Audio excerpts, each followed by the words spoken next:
Assalamu alaikum. Barkanku da dawowa channel ɗinmu ta Rising Techies.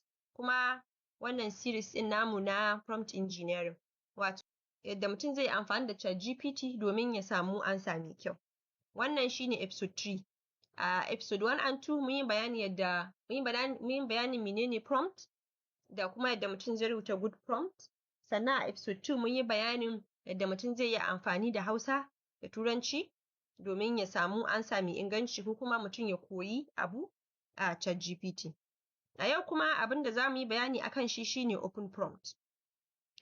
Open prompt shi ma yana daga cikin abun da mutum zai yi amfani da shi domin ya samu answer mai inganci ko kuma ya samu bayani yadda yake so ko kuma bayani mai faɗi, bayani mai zurfi daga ChatGPT.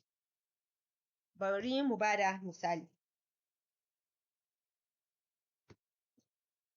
Yanzu idan mutum ya tambayi ChatGPT, is poultry farming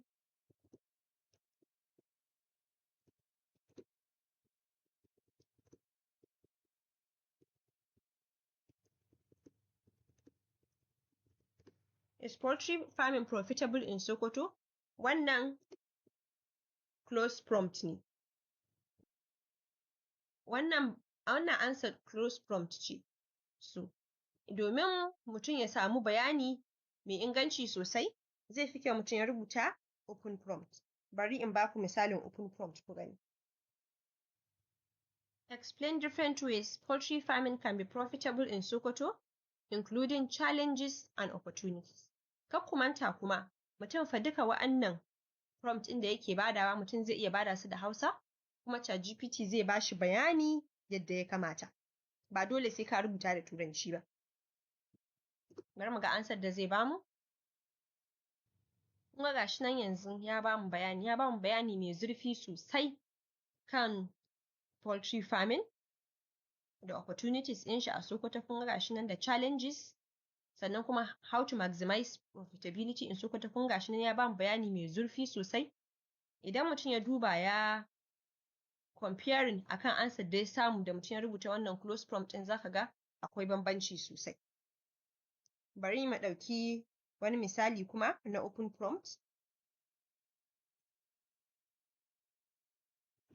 Kun ga gashi nan, give me multiple strategies to improve my time management as a student with pros and cons. Kun ga wannan shi ma open prompt ne. Bari mu ga answer da za ya bamu. Kun ga gashi nan ya bamu answer mai bayani sosai, akwai bayani sosai akan yadda mutum zai iya managing time ɗin shi as a student. To yanzu inda a ce mutum kawai ya tambayi ChatGPT irin kila ya ce give me how can I improve my time management as a student? Wannan zai zama close prompt, saboda mu ƙara wannan pros and cons a wannan prompt ɗin, shi yasa wannan prompt ɗin ya zama open prompt. Akwai kalmomi da mutum zai yi amfani da su a prompt ɗin shi domin ya maida prompt ɗin shi open prompt. Akwai mutum list, akwai explain in details, akwai compare, akwai give examples, akwai step by step, akwai pros and cons. Wa'annan idan ka ƙara su da prompt ɗinka zai sa ChatGPT ya baka amsa, ya baka answer wadda take da inganci sosai. Zai faɗaɗa maka bayani sosai akan ko me ka tambaye shi. Anan muka kawo ƙarshen wannan bidiyo namu. Kar ku manta ku yi subscribing ta channel ɗinmu, ku yi liking kuma ku yi sharing. Sai mun haɗu a bidiyo na gaba. Na gode.